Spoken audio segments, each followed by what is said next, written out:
Assalamualaikum warahmatullahi wabarakatuh. Perkenalkan, nama saya Muhammad Asrif, NIM 1831 04 21 16. Dalam kesempatan kali ini saya akan mempresentasikan hasil PowerPoint saya yang berjudul Politik dan Olahraga. Langsung saja. Olahraga dapat dilakukan sebagai latihan, pendidikan, hiburan, rekreasi, prestasi, profesi, politik, bisnis, industri, dan berbagai aspek lain dalam kebudayaan manusia.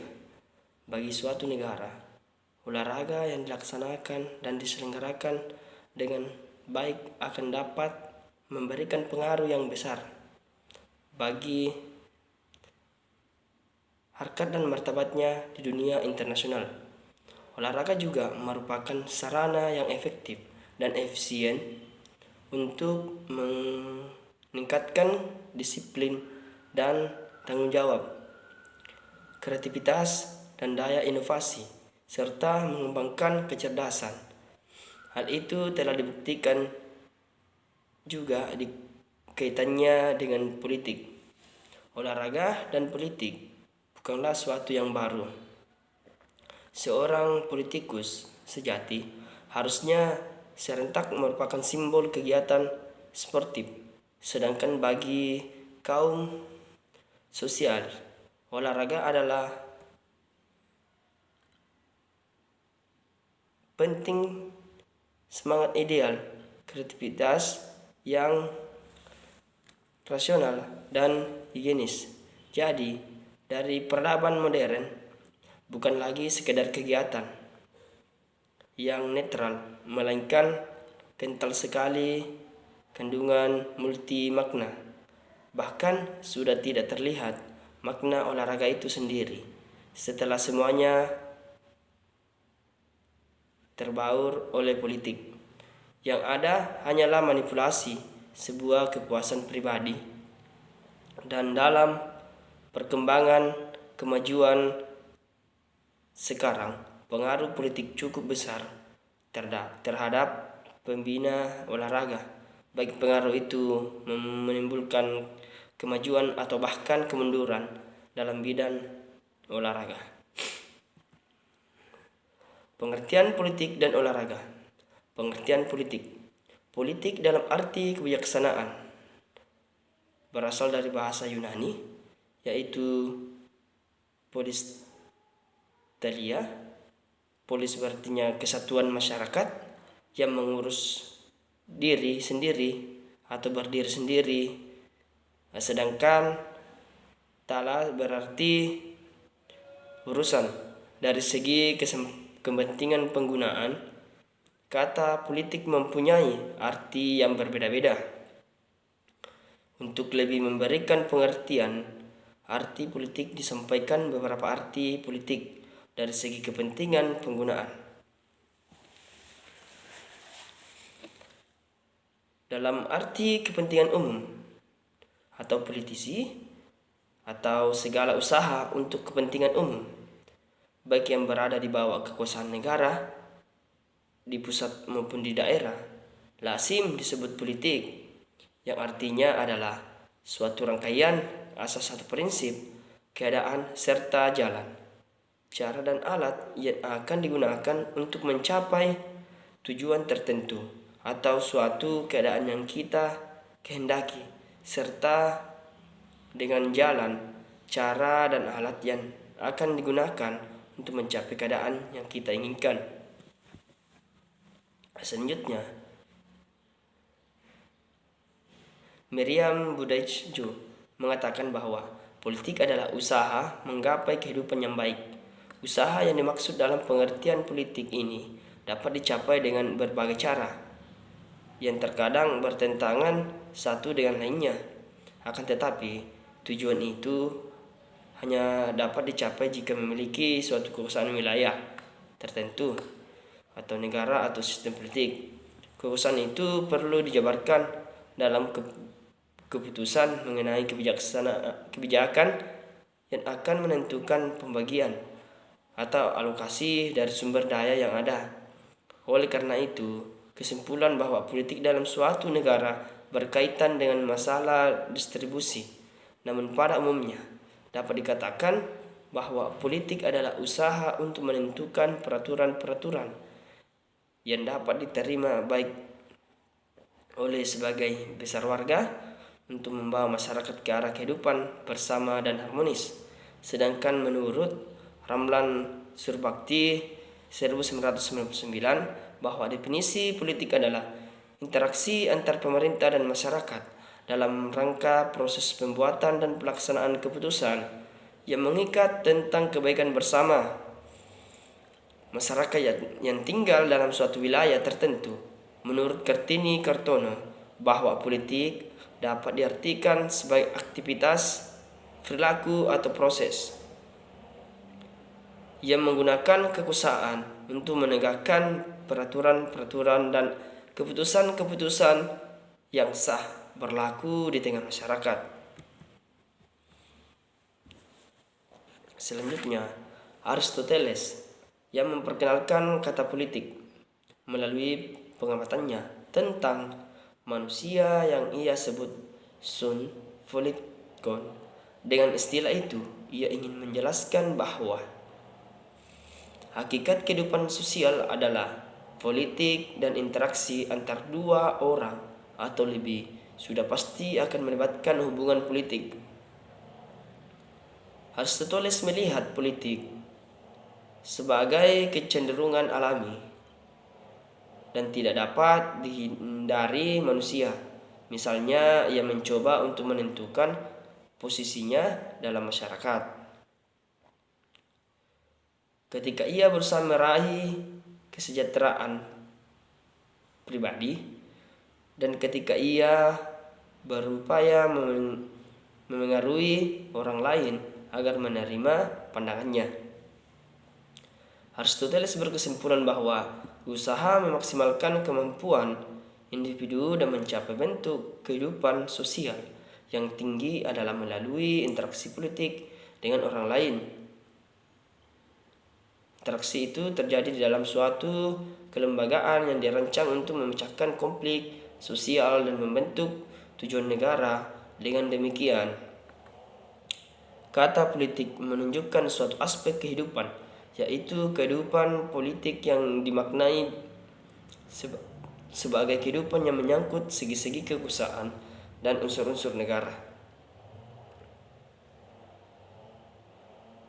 Pengambilan keputusan, kebijakan, dan pembagian atau alokasi beberapa pendapat para ahli itu, maka dapat disimpulkan politik adalah merupakan upaya atau cara untuk memperoleh sesuatu yang dikehendaki menggunakan kekuasaan untuk menegakkan peraturan dan keputusan yang sah berlaku di tengah masyarakat.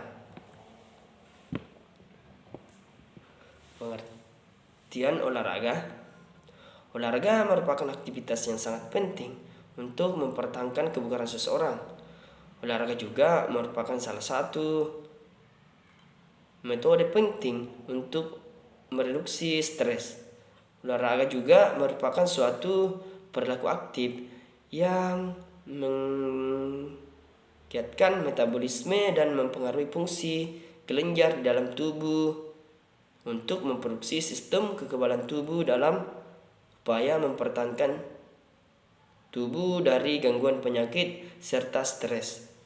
Oleh karena itu, sangat dianjurkan kepada setiap orang untuk melakukan kegiatan olahraga secara rutin dan terstruktur dengan baik. Dan kata lain, olahraga adalah suatu aktivitas yang dapat menyehatkan diri dari luar maupun dari dalam, atau lebih dikenal dengan nama sehat jasmani rohani. Adapun beberapa pendapat para pakar yang mendefinisikan tentang olahraga. Olahraga menurut Ensiklopedia Indonesia adalah gerakan badan yang dilakukan oleh satu orang atau lebih atau dapat dikenal regu atau rombongan. Sedangkan dalam kamus Webster's New Collegiate Dictionary 1980 adalah ikut serta dalam aktivitas tubuh untuk memperoleh kesenangan dan aktivitas khusus seperti berburu atau dalam olahraga pertandingan.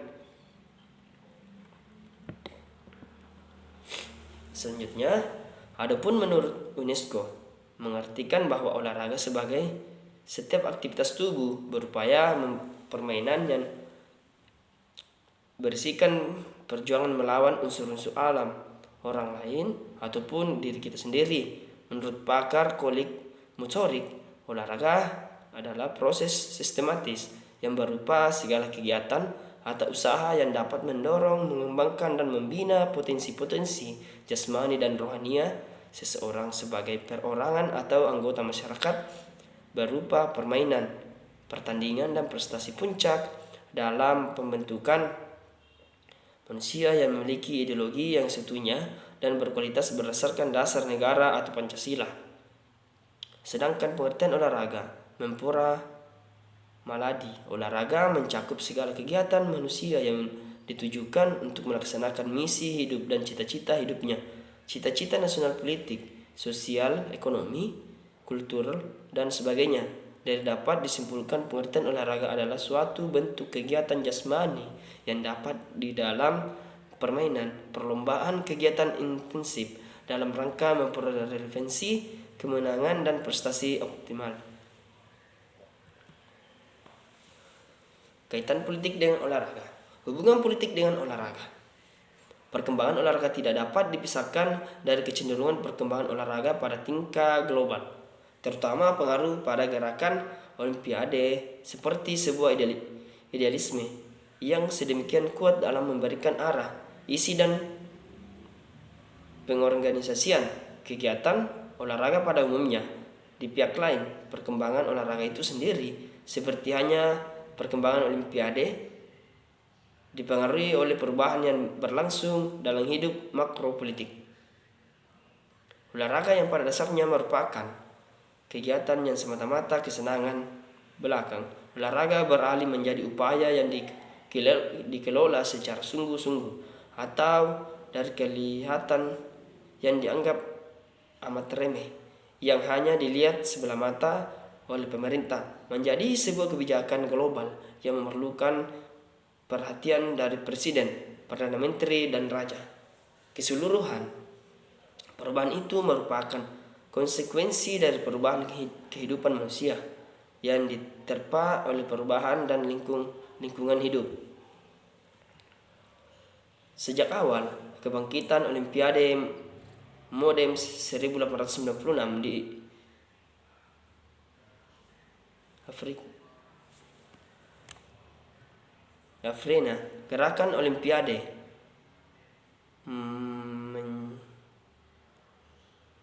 mencanangkan bahwa Olimpiade mengembang misi untuk menyebarluaskan isme, sebuah idealisme yang mengandung pesan perdamaian, kebebasan, dan persaudaraan sebagai landasan tatanan dunia baru, termasuk membina manusia menuju kesempurnaan, seperti terkandung dalam motto Citius Alicius Fortius. Tidak dipungkiri, gerakan Olimpiade secara nyata berpengaruh kuat terhadap penyebarluasan kultur olahraga dan sekaligus memberikan arah terhadap tujuan pembinaan, isi, kegiatan, dan bahkan cara mengorganisasikannya. Tanpa kita sadari pula, akses dari Olimpiade itu sendiri adalah lenyapnya eksistensi permainan. Pada awalnya kegiatan Olimpiade bersifat mundial tersebut dan diklaim sebagai langkah paling dini dalam penciptaan globalisasi olahraga. Hanya diikuti oleh kelompok eksklusif dari kalangan bangsawan. Memasuki tahun 1920 mulai meluas, diikuti oleh kalangan luas meskipun masih amat terbatas. Sementara pada tahun 1950, berbarengan dengan meletusnya perang dingin, konflik geopolitik yang dipicu oleh perang ideologi komunis dan demokrasi tidak tercelakkan, olahraga merupakan dari suatu sistem politik dan untuk negara-negara sosialis, merupakan alat propaganda bagi keberhasilan tatanan masyarakat sosialis. Adapun kelikatan politik dengan olahraga, sejak lama ada usaha untuk menceraikan kegiatan olahraga, terutama olimpiade dengan politik. Tapi upaya itu gagal. Kalau saja dunia mau jujur, sebenarnya keterkaitan antara kedua sudah pasti dalam peraturan penyelenggaraan olimpiade.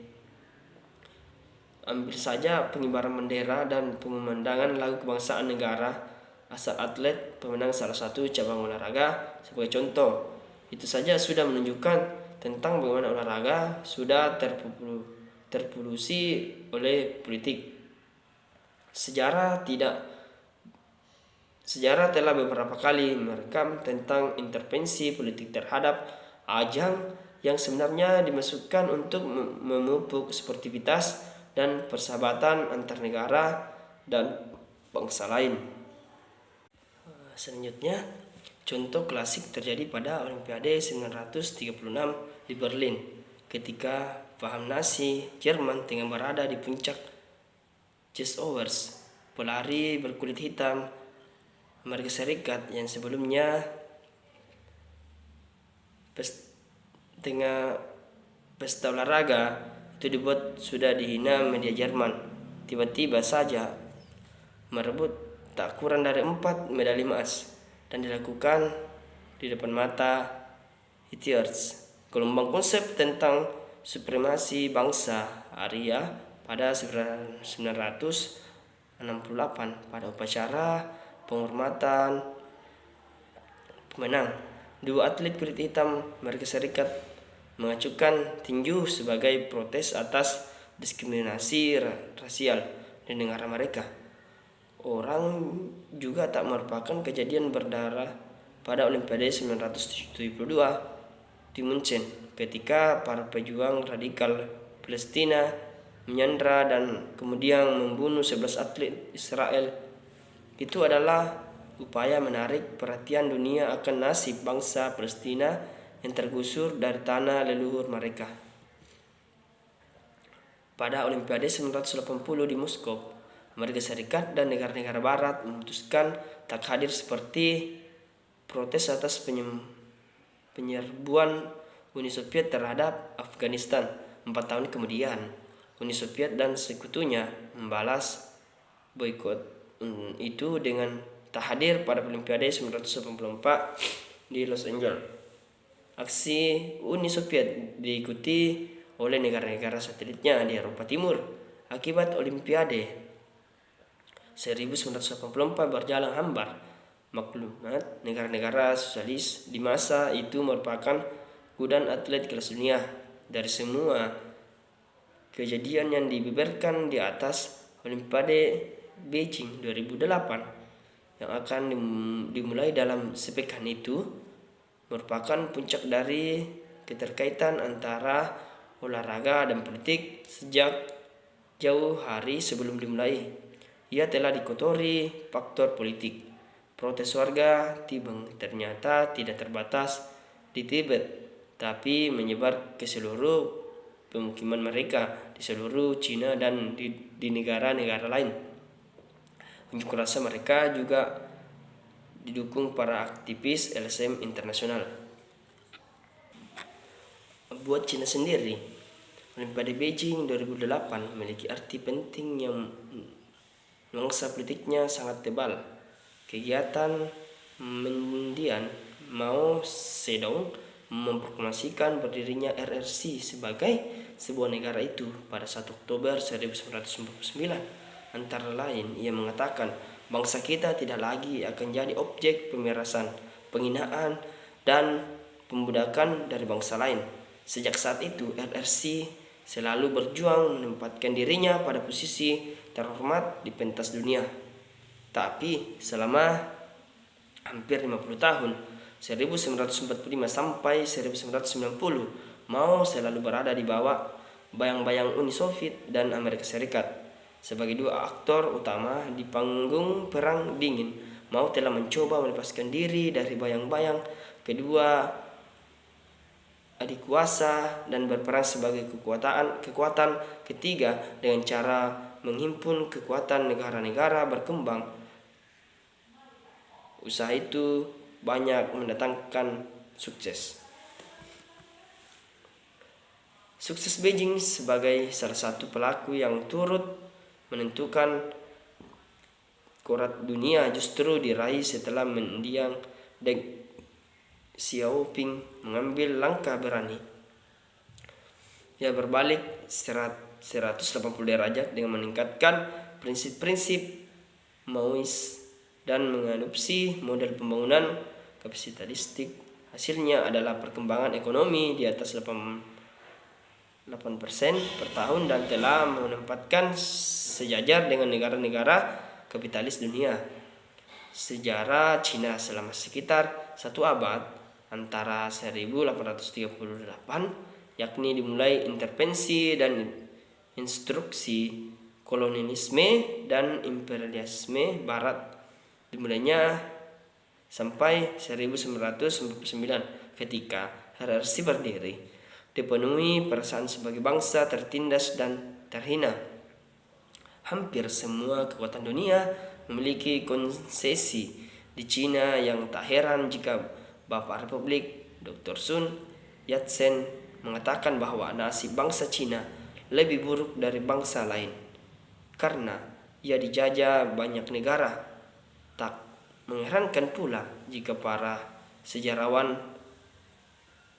Marxis di Cina menyebut masa selama satu abad itu sebagai abad humiliasi atau penghinaan nasional. Karena itu, penyelenggaraan Olimpiade di Beijing tak dapat dipisahkan dari sejarah humiliasi, sukses pembangunan ekonomi, dan kebangkitan nasional bangsa Cina. Olimpiade Beijing 2008 adalah sebuah lambang tentang keberhasilan Cina yang telah bangkit kembali dari posisi terhina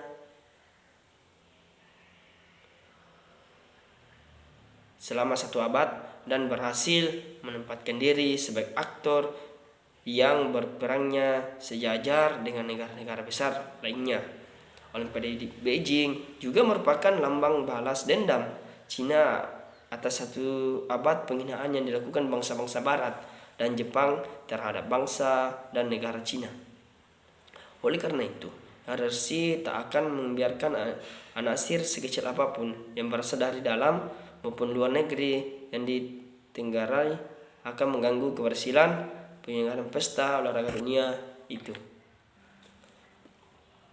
Olahragawan dan politik olahraga tentunya tidak lepas dari atlet atau olahragawan dengan bidang olahraga yang ditekuninya. Dalam atlet merupakan salah satu unsur terpenting dalam perkembangan olahraga karena atlet merupakan pelaku utama dalam kemajuan olahraga. Atlet atau olahragawan menjadi patokan atau tolak ukur kemampuan dalam menguasai sebuah olahraga. Seseorang tentunya menjadi atlet atau olahragawan tentunya tidak diperoleh dengan mudah. Mereka bisa menjadi atlet harus melewati perjuangan yang berat yaitu dengan berlatih rutin, tetapi bagi kebanyakan atlet mereka menekuni olahraga yang mereka tekuni tentunya didasari dulu dengan rasa senang dengan olahraga yang mereka tekuni. Jadi mereka melewati hari-hari latihannya dengan rasa senang. Selain membuat potensi prestasi tertentu, mereka juga bisa mendapatkan kebugaran tubuh yang lebih bagus dibanding orang-orang non-atlet, dan dari kebugarannya itu mereka bisa memperoleh prestasi yang lebih bagus lagi dari prestasi yang mereka dapat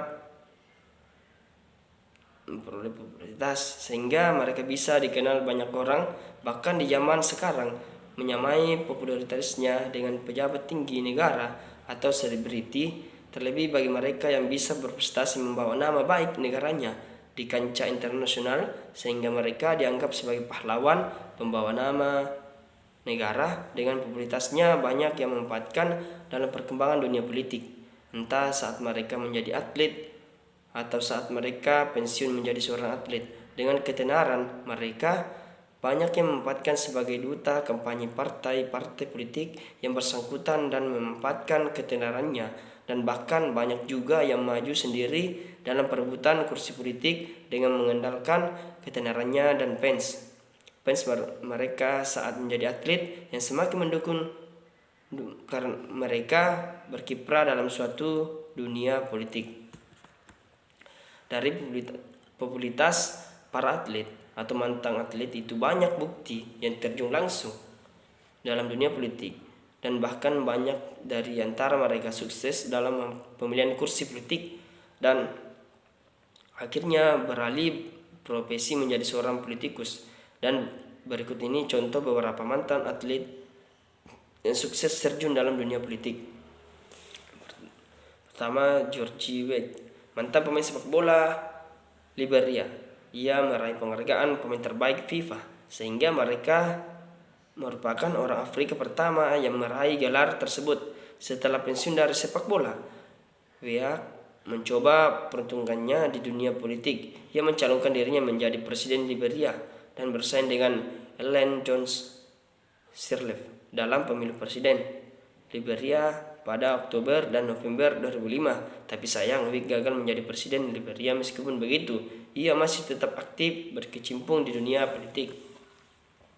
Selanjutnya, Manny Pacquiao, petinju Filipina dengan segudang prestasi dan hingga kini masih aktif bertinju. Pada tahun 2007, ia mencalonkan dirinya sebagai anggota parlemen dari Partai Liberal. Tapi sayang, Pacquiao kalah bersaing dari Darlene Antonio. Saat itu, Pacquiao baru berhasil menjadi anggota parlemen saat pemilu 2010 untuk mewakili provinsi Sarangani. Selanjutnya, Arnold Schwarzenegger. Ia memang dikenal sebagai bintang film, tapi jauh sebelum itu, Arnold adalah seorang atlet binaraga. Ia terpilih pada 7 Oktober 2003 sebagai gubernur baru California. Selanjutnya, Andriy Shevchenko, pensiun dari sepak bola usai Euro 2012. Sekarang ia ikut serta dalam dunia politik, sebuah partai oposisi yang pro pada para pembisnis Ukraina menjadi pelabuhan Shevchenko diharapkan bisa duduk di kursi panas parlemen Ukraina pada pemilihan wakil rakyat Ukraina yang berlangsung bulan Oktober 2012 ini.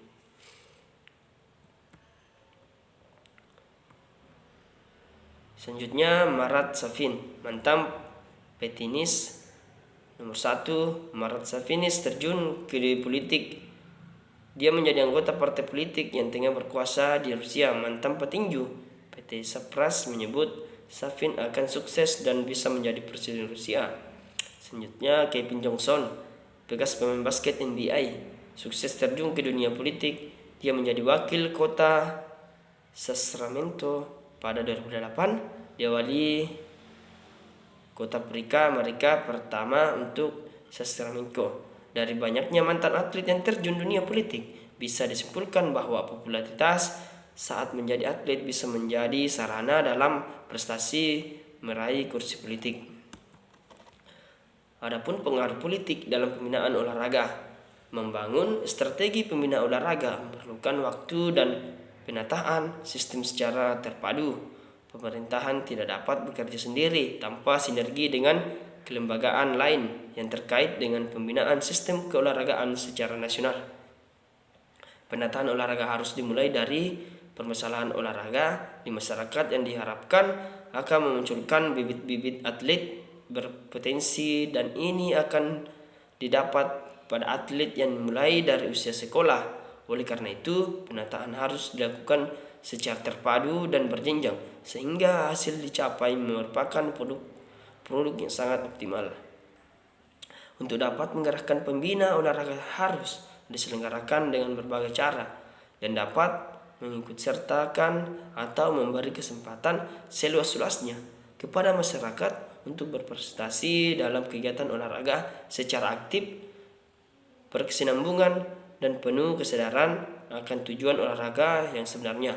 Pembina olahraga yang seperti ini hanya dapat terselenggara apabila suatu sistem pengelolaan keolahragaan yang terancang, terpadu, dan berkesinambungan dalam semangat kebersamaan dari seluruh lapisan masyarakat. Pembinaan atlet usia pelajar seringkali tidak terjadi kesinambungan dengan pembinaan cabang olahraga prioritas. Hal ini biasa dilihat dari berbagai cabang olahraga yang merupakan andalan untuk meraih medali emas. Tidak dibina secara berjenjang. Untuk itu perlu dilakukan penyusunan program pembibitan atlet dari usia dini dengan cabang olahraga yang menjadi prioritas. Dunia olahraga saat ini dan bahkan yang akan datang tidak dapat dipisahkan dengan kehidupan bermasyarakat, berbangsa, dan bernegara. Olahraga tidak hanya sebagai kebutuhan untuk menjaga kebugaran tubuh, akan tetapi telah merasuk dalam semua sektor kehidupan lebih jauh lagi. Prestasi olahraga dapat mengangkat harkat dan martabat manusia baik secara individu, kelompok, masyarakat, bangsa, dan negara. Prestasi olahraga suatu negara menjadi tolak ukur kemampuan bangsa dan negara. Oleh karena itu, persaingan mencapai prestasi olahraga antar negara terus berjalan dengan berbagai pengembangan teknik dan teknologi bidang olahraga. Sports Station merupakan tantangan bagi pengurus dan pengelola olahraga suatu negara. Tanpa ada keinginan dan kemampuan menjawab tantangan tersebut, rasanya akan sulit. Perlu diadakan rekonsolidasi dan harmonisasi antar berbagai lembaga pengelolaan keolahragaan baik pemerintah pusat, pemerintah daerah, organisasi induk cabang olahraga, korporasi, dan masyarakat luas.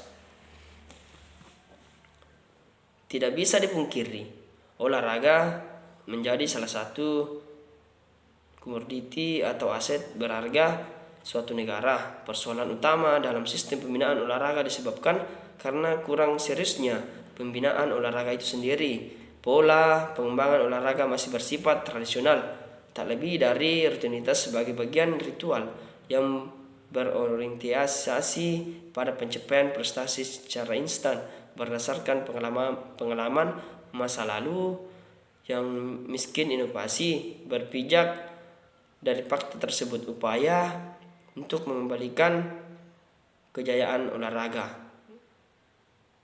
dengan penekanan utama para bergeser paradigma pembinaan olahraga yang tidak sekedar berorientasi pada pencapaian medali. Medali harus dianggap sebagai konsekuensi logis. Pembinaan olahraga yang tertata dan terintegrasi dalam sebuah kejuaraan adalah indikator kemajuan olahraga dan indikator karakter atau mentalitas bangsa negara tersebut. Selain piala dan medali, masih banyak indikator yang bisa dipakai untuk mengukur karakter dan mentalitas sebuah bangsa. Sejak zaman Yunani kuno, umat manusia telah sepakat dan menyadari bahwa olahraga adalah salah satu sarana yang penting untuk meningkatkan karakter dan mentalitas bangsa. Selanjutnya, komitmen untuk melaksanakan dan menyepakati arah strategi pembangunan pembinaan olahraga itu terkuat oleh komunikasi dan kondisi. Selain mesti terjamin sisi keberlanjutannya, berdasarkan paparan tingkat itu sangat jelas bahwa sistem pendidikan jasmani atau olahraga pelajar atau mahasiswa tidak boleh terlupakan. Kegiatan penyedap dan penggairah dalam rangka membangun kembali vitalitas hidup kegiatan itu. Dan dalam hal ini, pengaruh sistem politik mempengaruhi model pembinaan dan institusi yang menangani, karena jika dalam pembinaan yang dilakukan oleh institusi yang ditunjuk salah, maka pengaruh perkembangan akan olahraga juga tidak dapat memperoleh prestasi yang maksimal. Dampak politik dan olahraga. Dampak positif. Pertama, olahraga menjadi alat pemersatu antar negara karena membawa nama baik negara. Kedua, pelaku politik berperan sebagai sponsorship yang memberikan produk yang berkaitan langsung dengan kebutuhan seperti sepatu dan lain-lain, memberikan fasilitas kebutuhan sehari bagi para atlet, membuat produk yang tidak bertalian langsung dengan asuransi dan lain-lain. Ketiga, menjadikan olahraga lebih dikenal dan menjadi hiburan bagi masyarakat luas dengan diadakan pertandingan-pertandingan olahraga yang menghibur. Contoh, mendatangkan klub-klub sepak bola internasional dan berlatih tanding. Selanjutnya, para pemimpin dunia telah bisa saling melakukan proses negosiasi dan komunikasi yang berkaitan dengan masalah olahraga. Seperti contohnya, hubungan yang baik antara negara juga dapat diciptakan dengan menggelar pesta olahraga di penjuru dunia. Intinya, dengan menegosiasikan olahraga dan kehidupan politik, baik luar negeri maupun dalam negeri, akan berdampak baik kehidupan politik dunia negara khususnya. Dengan pemerintahan melibatkan sponsor dan mengendalikan olahraga, klub-klub olahraga bisa lebih berkembang dari segi finansial dan secara tidak langsung. Pembinaan di bidang sarana dan prasarana memadai dan kesejahteraan atlet juga menjadi ikut terangkat. Adapun dampak negatif, yang pertama, tidak sedikit terjadinya provokasi dalam dunia olahraga yang disebabkan urusan politik. Salah satu kasus suap kepada pelaku olahraga seperti atlet, wasit, panitia pertandingan, dan lain-lain. Kedua, rusaknya kepengurusan dalam organisasi olahraga karena lebih mementingkan urusan kepentingan politiknya ketimbang kemajuan olahraga, sehingga berimbas kepada kemunduran dan rusaknya sistem pembinaan olahraga. Yang ketiga, kemunduran prestasi atlet dikarenakan atlet menjadi sarana kampanye dan terjun dalam berbagai kegiatan politik yang menjadi konsentrasi atlet menjadi terpecah. Keempat, rasa nasionalis atlet menjadi berkurang karena hanya mementingkan segi finansial saja yang diperoleh dari dampak masuknya politik. Kelima, hilangnya sportivitas dalam olahraga baik dalam pertandingan atau kepengurusan karena intervensi dari pihak luar atau kepentingan politik. Dapat diartikan bahwa olahraga tidak boleh untuk dijadikan tempat ajang berpolitik yang bukan untuk keuntungan negara tersebut. Mungkin itulah yang bisa saya sampaikan. Kurang dan lebihnya mohon dimaafkan. Wabillahi taufiq wal hidayah. Assalamualaikum warahmatullahi wabarakatuh.